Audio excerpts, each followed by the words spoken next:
Hi, Hello, I'm Julian, and I am Tom. and we are Team Binge, and we are here talking about Smoke, Episode 5, Season 1. This one was called Size Matters. We are a podcast for children, so we won't go into the title of this episode.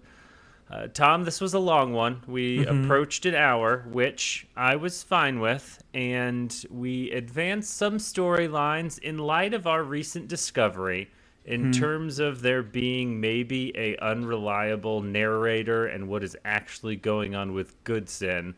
I had myself watching this episode much differently than other episodes. And I'm not going to say it took the enjoyment out of it, but I did feel like I was doing a lot more like sleuthing and trying to read between the lines on this one. But I still enjoyed it. The show's still bonkers, cuckoo bananas, as you like to say, but I did enjoy this episode. You? Yeah, I don't know. I feel like there was a lot of jumping back and forth kind of constantly. I would have maybe liked it if they stayed with some of the characters a little bit longer in some of these scenes, because I think we jumped back and forth between Calderon and Goodson quite a bit. We finally got Johnny Leguizamo in the show, which was fantastic because he's really played it up. He seems like a guy that's really fallen off the wagon once he lost his job, but we'll talk through his character because he was a lot. Oh, I would argue he's living his best life. I was kind of jealous. Yeah. But yeah, again, I'm with you 100%. Like, I had that idea or that theory, what we came up in the last episode, and I was thinking through the lens constantly, and I still don't really know what to make of it. I don't know if we got any like fever dream book stuff kind of going on. I felt like most of it was probably true and real. We got obviously a lot of the audiobook stuff of Dave reading his book, which is gross and weird and interesting and so funny and poorly written. But I don't know what to make of our theory crafting from last episode. But I guess we'll get into it. Yeah, I feel like the plot is driven by Goodson's storyline. However, the character I'm most compelled to spend time with is Calderon. And then Freddy just makes me sad because of the world that he lives in and how unfortunate his life is. But I guess I was a little bit torn just with who was compelling and who moved the story, because I don't feel like Calderon's storyline really moved it along. But what we'll do is we'll break it down by character and talk through it. And we start by, and let's start here. So Goodson is sleeping on the couch and Captain Steve shows up. I love when two very British actors are playing up their Americanness. And I just want to be like, listen, you two, I know the game. All right, Rafe and T. Eggy, I know what you guys are doing.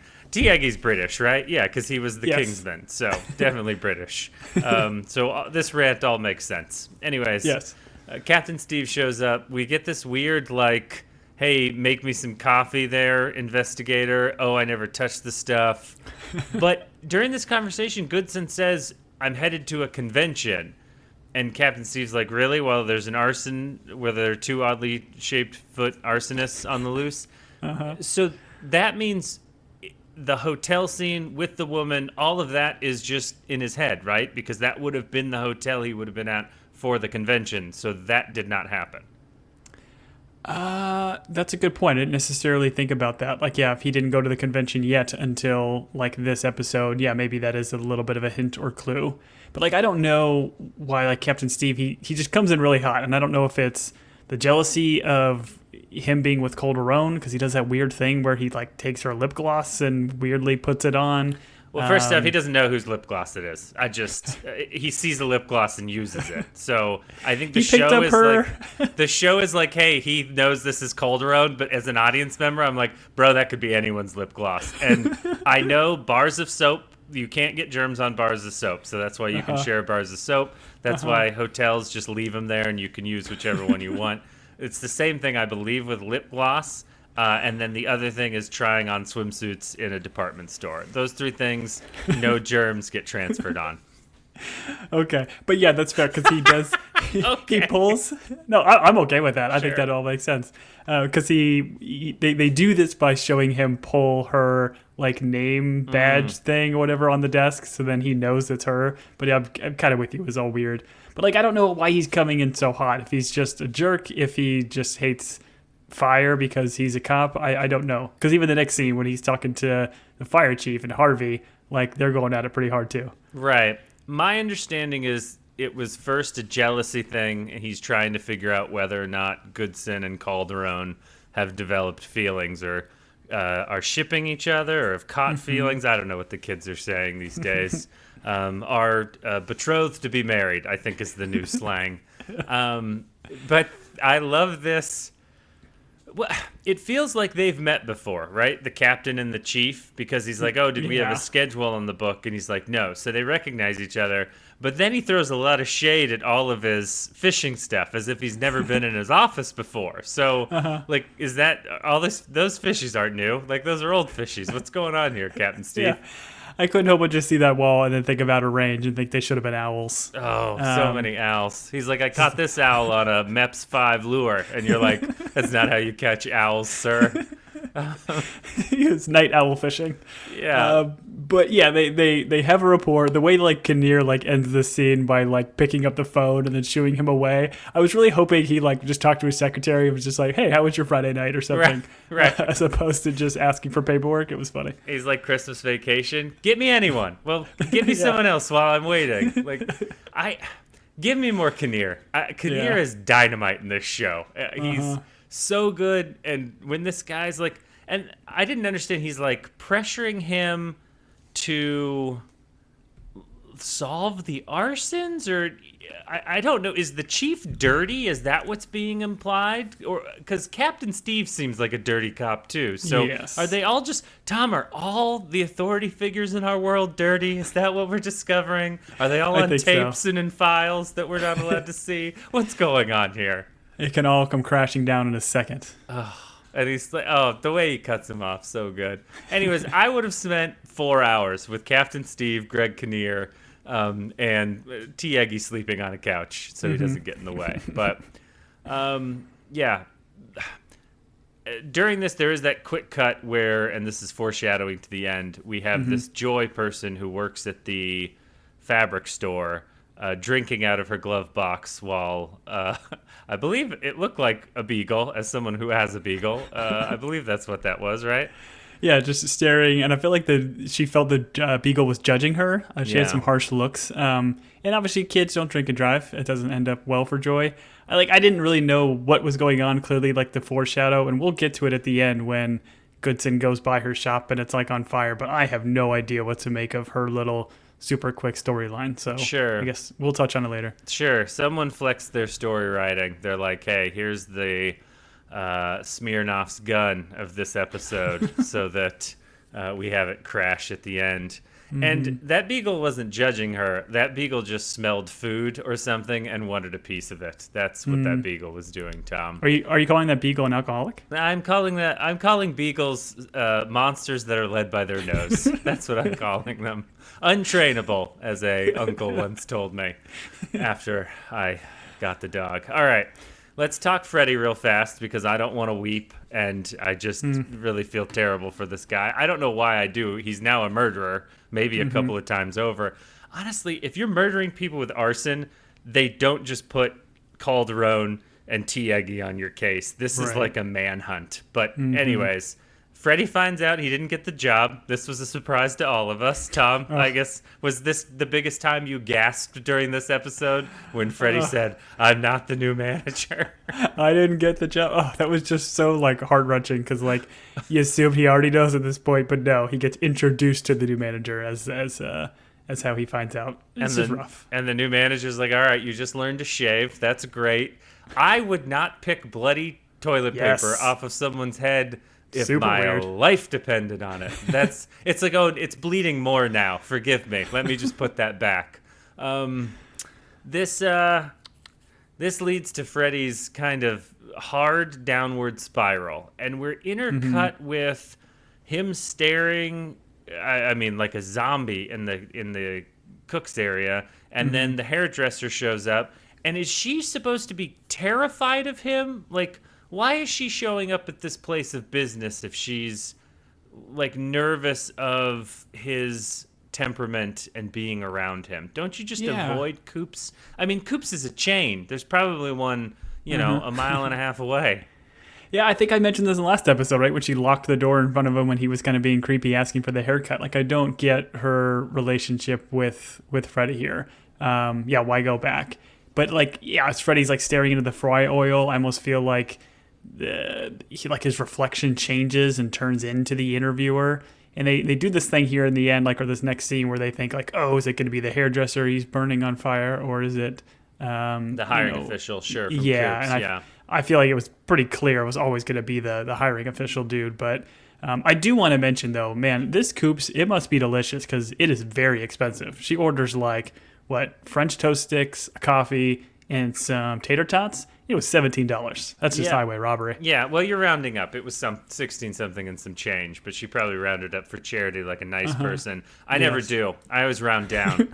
I say, give me some of that charity. I'd like to round down. I've only been banned from several small locations like Walmart and Target. I just want to say that Coops has a breakfast menu. That's good to know, right? It is good. Tater tots, French toast, and coffee. That's breakfast. A bit aggressive. Tom, I did not see the reflection in the fry oil. So when the interviewer came back, that was my clue that something bad was going to happen to him, because you don't bring a character like that. Although it looked like something good happened to him first before he was burned to death. That's true. It was date night, Tom, which... It was. No kids. No kids. Oh, we shouldn't laugh about their demise, because 2 fake people on a fake TV show died, Tom. And we should have some, I don't know, reverence for that, maybe? Yeah, should we feel bad? Mourn them. Yeah.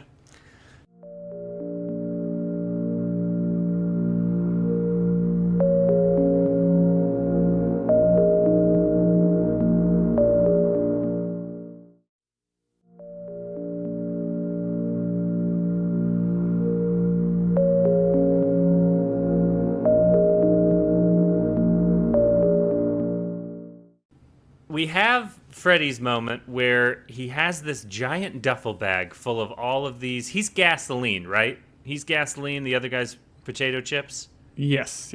Okay. Gasoline, Tom, I don't know if you've ever huffed it before, but it smells. And so I had a real problem with Freddy dropping all this gasoline, getting it all over him, going into a convenience store late at night, looking like a guy that just dumped gasoline all over himself. and the guy who knows there's a bunch of arsonists, like, there's a fire every day from someone with jugs. This would be on the news. And that guy at the store is like, oh yeah, whole milk, good for the bones. Here's a black bag. Have fun, buddy. Like, go tear up the town. Burn it down tonight, So I don't know. I had trouble. Freddy overexposed himself, and this just lets you know he's not a criminal mastermind, I guess. Yes, and as he's going across the street, he's just dumping all the milk out. My wife commented it would have been funny if she was a bunch of alley cats just followed him drinking all the milk. Is she available to podcast? Because she's funny, and I agree. It would be nice. She's better than I am. It would be nice to have a second funny person on this podcast, Tom. Oh no, I love you, buddy. Sorry, that was mean. My issue was I just thought about the next day, and we live in a warm state, and warm milk after it's dried just smells terrible, Tom. It's true. If you ever want to revenge someone, rather than burn their house down, just dump a gallon of milk inside their car and let it dry, and they'll never get that smell out. They say that's the worst revenge, Tom, and it's best served warm. It's the silent killer, really. Yes, it is. But this is, we thought he was never going to go and buy a bag, right? Because he had boatloads of them. So this is just a means for he probably got a rooster bag, right? I couldn't see the rooster in the bag, but I'm sure it was in there. I mean, how hard is it that once these people die and this house burns down, someone in that convenience store is like, hey, you know what was crazy? Last night a guy reeking of gasoline came in here, bought a gallon of milk, dumped it out in the parking lot where we could all see it, and then went over and poured gasoline in that. I wonder if that had something to do with... What was he doing with all those gasoline? He was riding the bus, He wasn't filling a car. What's going on here? I just... Citizens, his car broke down. citizens, be vigilant, okay? There's arsonists among us. That's what I tell people. Yeah, that's true. All right, it all ends with that house burning down, and we feel sad. All because that guy did his job and hired the right person to be the manager of Coops. That manager seemed pretty nice, Tom. Pretty nice. He was coming hard though for the first day. Be talking about like it's all about your appearance, and Freddie wasn't looking great. I mean, give the guy a break. He was mid speech. He was mid pep speech before Freddie showed up. I'm sure he would have changed. He would have pivoted had he seen Freddie covered in all those cuts and stuff. So I believe in Dev. I'd like to Dev Dev's location. I'm sure that's a phrase people say. All right, let's go on to Michelle Calderone, and what all happens in her storyline, which is of course invaded by John Leguizamo. What's your John Leguizamo, like, what's your history there? Why do we all... I tried to look up, like, where I would know him from. I feel like he was just, like, huge in the 90s and very funny and all over the place, but then it's been, like, a deep lull until he popped up in John Wick, right? I feel like he's been a handful of things. Like, growing up as a kid, he was my Luigi in the Mario and Luigi movie or Mario Brothers movie. That, like, terrible Mario movie, but I loved it as a kid. Right. I feel like it was, like, Tu Wong Fu. I think he was in, like, not a Dawn of the Dead, but, like, one of the zombie movies. So every time I hear his name, I always think John Leguizamo instead of Leguizamo. Sure. But I love him. I think he's a fantastic character actor. Yeah, no, he's a lot of fun. I wish he was in more stuff. I wish they gave him more to do in John Wick, honestly. Okay, so this starts out with old Rafe Spall, Captain Steve, giving her a call and giving her Esposito's address. And they have some back and forth about, like, hey, it's Captain now, you called me Steve. She's like, don't read into it. The will they, won't they of those two, I'm really invested in. Honestly, I could care less. But speaking of people that are invested in Calderone's love life, Emmett shows up on a skateboard. Why is a cross-country guy skateboarding, Tom? I mean, how are you going to get those legs moving if you're not using them running, right? I would argue he's just, smart. Like, when you start cross-country running, like, judges can't be there the whole time. So he's got a little skateboard he takes on for, like, the longer parts. Oh, he hides it in, like, a bush halfway through that's smart. That's super smart. Kids, if you ain't cheating, you ain't trying. That's the old Team adage. Binge way. Okay. All of this is so he can accost her about her and Dave having an affair, which Calderone's like, have you looked at me? I'm not having an affair with Dave Goodson. Like, I'm Michelle Calderone. Like, please. I don't date losers. I've said that before. I'll say it again. Sorry, I know he's your stepdad. He then mentions that he has seen the book and she is described in detail. I did not care for this. Yeah. It eventually says, like, graphic detail describes her, and then we get a little bit of that later, which was just, it was something. But then Emmett, like, says, like, hey, I can airdrop you the book, which I love that. It's like an Apple TV show. They're using, like, an Apple term. Sure. I love the fact that he hasn't quite finished this book, but he's already made an audio book. So I guess we've seen him on his tape recorder, like, dictaphoning his words. But this isn't the real word. Like, he dictaphones, but then he types it. So I don't feel like she's given this book the proper chance because she's, like, listening to the raw audio. She needs to get into the words. You know what I mean, Tom? Yeah. This is the first pass. It hasn't been fully edited quite yet. Yeah. I guarantee this book wins one of those Newbery Kids awards for, like, best youth literature, especially from what we hear later on. Is it a young adult book? Is that what it is? It's YA? I mean, those are what sell these days, Tom. I mean, if you write a good one, they sell. All right, so we have... I do appreciate the, like, her sitting there, us getting the audiobook, and her just being, come on, like, really? Disgusted. Like, it's great. I loved it. The trailer park stakeout, which... Michelle Calderone spends a lot of time sleeping in her car, which I felt bad for. But we have these, like, two very rich people on a date going into this trailer. And I was like, what is this weird setup? all to find out that Esposito is a small business owner and an enterprising man. I didn't know what to think of all this. Yeah, like right when he pulls out like, I don't know, a modem and then a laptop, I'm like, oh man, he's a big creeper. And he still is a creeper, but we at least find out here in the next scene that he's really just a cinematographer. Sure. He's a man that loves good angles and soft lighting and romance. I at first thought he was going to be like a private eye, as some cops do after they retire or whatever. But the show is like, no, I bet you think this guy's a private eye. He is not. He is a independent film studio, we'll just call him. Yes. We meet him. We find out that he's a real ladies' man. He has charmed Calderon almost immediately in the course of drinking no less than 3 beers and several airplane bottles worth of liquor while he's sitting in the driver's seat of his vehicle. This was incredible. Just incredible. It was a lot. Like, I get it, he's a drunk, but man, he goes pretty heavy when you just meet this new person that you know is a cop that just showed you your badge, but he don't give an F. Right, no, they really laid it on thick of who our boy was.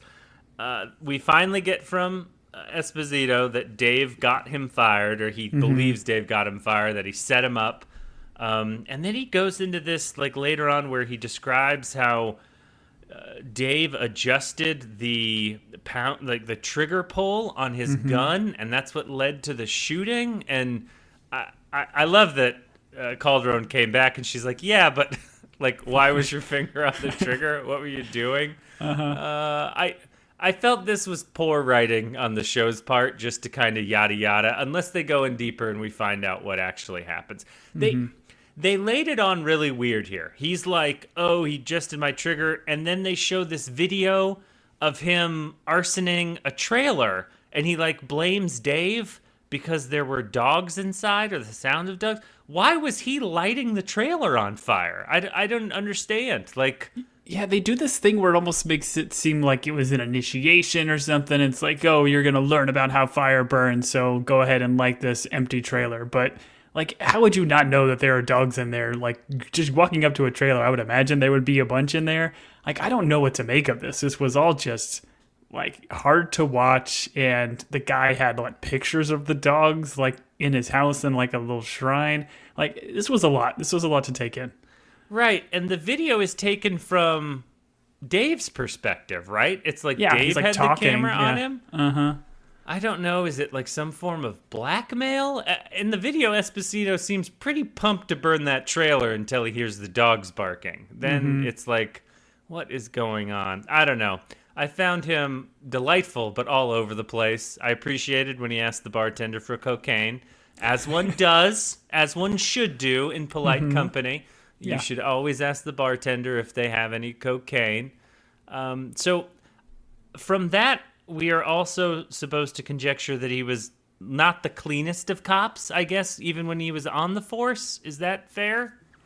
Yeah, I think so. Like, I mean, toward the end of this thing, we kind of are finding out that he fell off, I don't know if it's the wagon or whatever, but all of this that's been happening in his life, he's blaming it all on losing his job and what Dave did to him. So I don't know if he was more straight-laced when he was on the job with Goodson, and now he just doesn't give anything or doesn't care.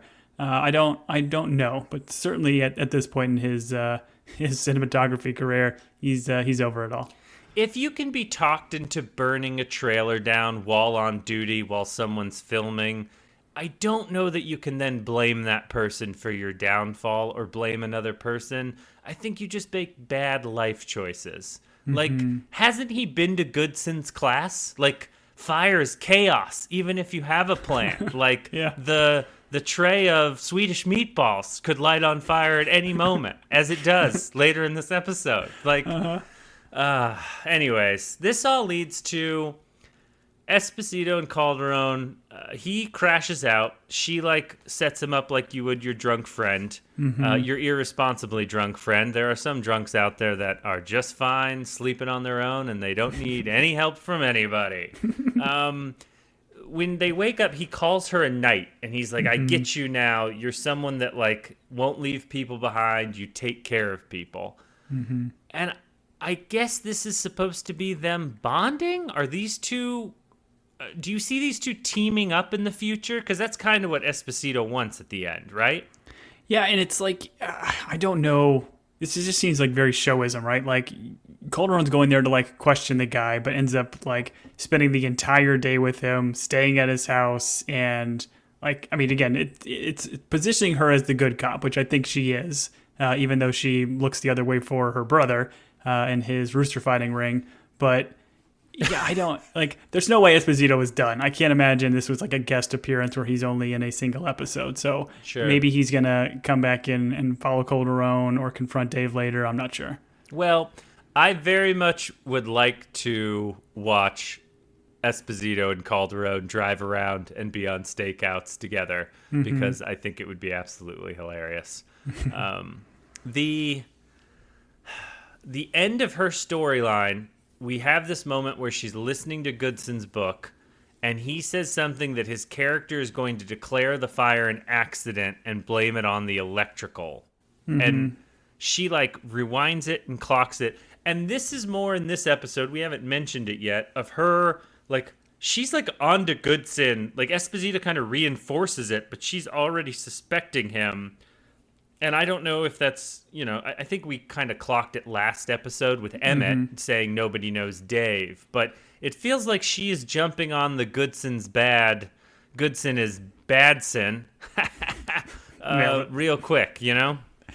Yeah, and I don't know what was said. Like, she rewinds it and clocks it. Was it, like, the way that he said, like, I can't remember what he said, but he was something like to the effect of, like, I use my judgment or because of my knowledge of being a arsonist or investigator. Like, I don't know what she clocked, but she clearly clocked something in this that seemed like a screw up on his side in terms of how he worded it. Right. I guess the idea that he has the power to declare things accidents that were actually...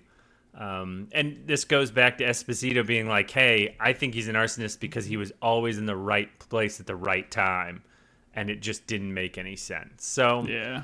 But I don't know what the show is trying to tell us about one Dave Goodson, because we just have an unreliable storytelling that's happening. And we'll dive into it when we get to the yarn store on fire, because that's where it probably hit me the hardest. But yeah, agreed.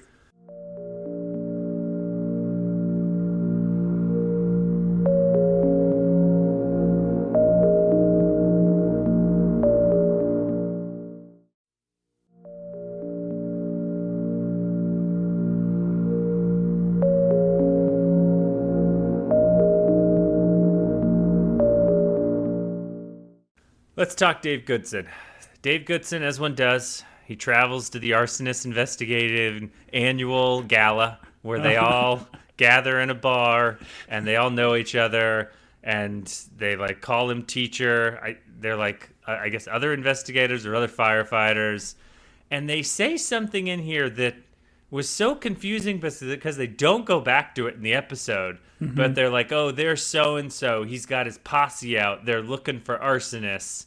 And they're like, oh, and we all think it was one of us that might have done it. It was like an inside job. Someone who knows fires better than us. I'm assuming this is going to come into play. That posse's going to be after Dave at some point. Why did they mention this random person and posse that we have not met before? I thought this was a little bit sloppy because I'm confused as to what they're doing. Yeah, I mean, the only thing I could pick up what they're doing is just trying to see Dave's response, or us as an audience see Dave's response when they say, like, oh, it could be one of us. He's like, oh, what do you mean it's one of us? Because the way the story's being told here, at least shown to the audience, is that Dave is the arsonist, which, again, I'm still skeptical that he is. I still think that that's probably some bookisms kind of going on. Yeah, but there was some karaoke going on, which I am for. This is a fun convention. Sure. Did you clock the song that they were singing during the karaoke time? I didn't. What was it? Oh, I have no idea. I figured you did because you love music, and I think music leads to bad things, honestly. I've said it's the root of all evil. Yeah, ban it from all small towns. That's right. That and dancing. Exactly. Okay. Dave Goodson, and we don't have to play around with this, meets an insurance adjuster, and the reveal is that this is one of his ex-wives, I guess, and they like to do a little like affair meeting at the convention role play. This is Clyde Bigsby from Modern Family type stuff. Yeah, like it was just so like this almost made me think that it was like book writing because it was so like cheesy and awful. I'm like, oh, is this what this is? But no, like the way he even shows his ID badge, I laughed out loud. I thought it was just incredible. Right. Well, anytime Dave Goodson is interacting with an attractive woman, I'm like, oh, this is book writing because he's not that suave. But I don't know. Maybe I don't know. Write us. People might love Tiagi. I just I don't see it. He's so weird in this. Like maybe at the end of this when they reveal of like why he's so weird and goofy, and like I don't know, they're giving him some like off ramps by saying he was flustered or he struggles with his ego. Like, yeah, I get it. We all have some issues and problems, but the way he's acting it is just a little bit wild and frantic. wonky. Yeah. No. He should definitely take some time to work on him, Search the arsonist in him and figure out where that fire is burning. The arsonist within. The arsonist within. This presentation thing, I love that they did this a second time and they were like, oh, the magic show doesn't always work. And I thought this was so weird that this lady was like, she like put out one fire, which I was like, oh, that's good on her. She was paying attention. But then she just like starts yelling at him about, she's like this pseudo psycho babble about fire and kids in closets. And I was like, lady, he's just doing a presentation. Like this is the attention grabber before he goes into his PowerPoint. What are you doing? I don't know who she was, right? She came in so hard and kept saying, like, yeah, stop doing the psychobabble stuff and give us some actual cold hard science. And why aren't you solving these crimes? So, like, I don't know. Maybe she's just mad. She thinks she can do a better job. I was very confused as to, and all of this is just a setup for him to be embarrassed and lead to his, inability to start a fire later, I guess. Well put. Yeah.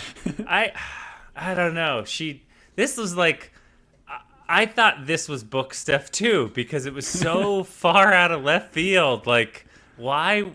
If you're like professional polite enough, we've all sat through presentations that suck. Like, who gets up there and just starts yelling at a person? Yeah, but how often is there fire in the presentations? Like, I've never been to a presentation that doesn't have fire, Tom. I don't know what you're talking about. I just love that. Like, I was jokingly saying that he's going to go to a convention in the last episode and start another fire. But yeah, that's exactly what happens. And it's so funny. The back and forth between Goodson and Rebecca Reba, and they're not like talking like normal people. They're like, people go home to their boring lives and they pretend everything's fine. And I was literally like, no humans have ever had this conversation. This is not what normal. But then when it's like, oh, these two are just like, they've had this conversation before. They've played these roles before. I was like, all right, cool. Thanks, show. Yeah.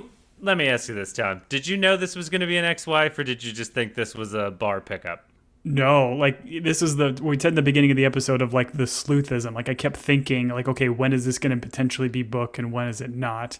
So when they're having this conversation, this fine conversation that goes on for way too long, ends with them both saying like the difference between being alive and dead is nothing. I was like, this has got to be book because this is just so poorly and weirdly written.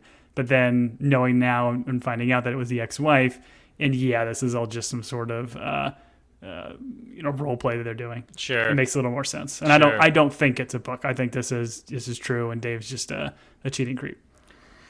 Well, Tom, cheating. Let's not throw around words like cheating because he was married to this lady first, and here at Team Binge, marriage lasts until you die. So. Well, we don't know what number wife. This could be wife number 2. So you could be cheating on wife number 1. That's fair. Just stay married till you die. That's Team Binge's motto. Anyways, that's not going to make sense to a lot of people that are just joining us for this show, which is not a lot of people anyways, so it doesn't matter. Okay, this all leads to some awkwardness. Once again, the lack of spark, lack of fire. They get into an argument. She calls him small, and I took that to mean small in terms of like a human as a man. Size matters. Sure. Tom? What? Like being a good big person. That's what matters. Yes, exactly. Sure. Yeah. And that seems... it was hurtful. This was cutting. But of course, these are two people that were once married and divorced. So I'm sure this is not the worst fight they've ever had. But... I like how they're having this whole fight while he's just sitting there naked in the chair, not moving. Sure. Well, those are the best family meetings, if I'm being honest. All right. He wakes up. He's got a half-eaten burger in his hotel room. He's obviously alone. And he gets the call from Big Greg Kinnear that the guy at Coop's died. So did his wife. There's a house on fire. And this, for some reason, really motivates T. Eggy to be like, now I'm a detective. He's like, I'm on it. And he's seeing all the angles. He's like 6 jugs in a different territory. This was personal. And I was like, what just happened? Why did he just become super sleuth? What's going on here? Yeah, he's like smiling at the TV while this is like happening. And it's fair, like, because this is outside of the dude's normal MO and will likely give them a lot to go on. Like, not only the rooster tag, but the jugs, the potential conversation they can have with the store clerk. The assumption is we're going to be on to Freddy here pretty quickly. Sure. And T. Eggy's on to that guy immediately. And then let's talk about the weirdest part of the episode, because I don't know what's true and what's not. So we had seen Joy, after she took a slug of vodka from her car, walk into this yarn and sewing supply store. As Dave is driving home, we see him passing by it. He makes a left turn, and it is on fire. And he is smiling, but the way they shoot it, it's not like he's staring at it and smiling. It's almost like he glances or senses it, and it's really burning. And so the show is almost trying to play this game of like, oh, he set that fire and he's happy about it. But really the show could just be like, this is in his book or in his head, and it didn't actually happen. I didn't get what they were trying to do here. Yeah, this to me, this whole sequence is something that I think is purposefully not supposed to make any sense until some sort of reveal. Because like my initial thought, and I don't know if I'm right here, but like my initial thought, it was like, yeah, this is bookism version of Dave that started this fire. And then when we go back and actually see this car accident and it being Joy, that is kind of like back to the real world kind of thing. Because Joy would have seemingly been in that building and would have been a part of said fire. So the fact that she wasn't, maybe like that was book, and then this is the car accident was real life is I guess my take on it. I don't really know. All I can say is I'm so glad we got to Michael Bolton singing, and man, was T. Eggy really going for it. It kind of reminded me, again, another Outer Range reference, Billy from Outer Range, just really singing his heart out. Sure. That's why I thought maybe it was a fantasy, because who's got pipes like Michael Bolton but Michael Bolton? Although T. Eggy played Elton John in a movie, right? So he did. He's obviously and got Johnny some the music. Gorilla, and Johnny the Gorilla from Sing, and That's Sing right. too. How did I forget the Sing movies? Those Academy Award-winning classic movies. Anyways, they're not going to kill him here, right? This was just... No, if they did kill him, I'd be thrilled, but I don't think they did. I think this was just like, if we take him out of the equation and a fire happens while he's in the hospital, then do we have proof that it's not him? I don't know. I don't know what the show's going to do with this. Yeah. I just felt bad for Joy. Like, we get her really quick. She was struggling. She was drinking and driving. Don't do that, kids. But yeah, like, they just throw her in here as like a MacGuffin just to kill her at the end. It was brutal. Sure. And I do like that old style of Jeep. I've always been a big fan. So sad to see that Jeep go. Anyways, that was episode 5. We're episode 6. My prediction is that T. Eggy is going to walk into the office. He's going to have like one Band-Aid on his forehead, and he's going to be just back to being Dave Goodson, writer. Or he got hit so hard in the head that now he's a good writer, and immediately his book becomes a bestseller, and he doesn't have to investigate arson anymore. It's the best one possible. I don't know. I wouldn't put it past him. Yep. All right, for those of you that are with us, reach out if you've got theories, if you hated something. If you'd like to critique us, just, bottle those up, keep them inside. But you can reach us at teambingepodcast@gmail.com. Tom? Yes, follow us on the socials at Team Binge or at Team Binge Podcast and all the big ones. Thank you again to those people that have been reaching out. Cora, Melanie, Deb, we really appreciate reaching out, letting us know what you think about the show and giving us your theories. Like Julian said, the show continues to be quite wild. We would love to keep hearing from you guys and let you know what you think of each of these episodes. And if you could be so kind, like we talked about every pod, we're a tiny podcast. If you can leave us a review, throw us 5 stars, we would greatly appreciate it. That is true. We are tiny, and as this episode says, size matters. So, for Team Binge, I have been Julian. And I have been Big Tom. Good night, everybody.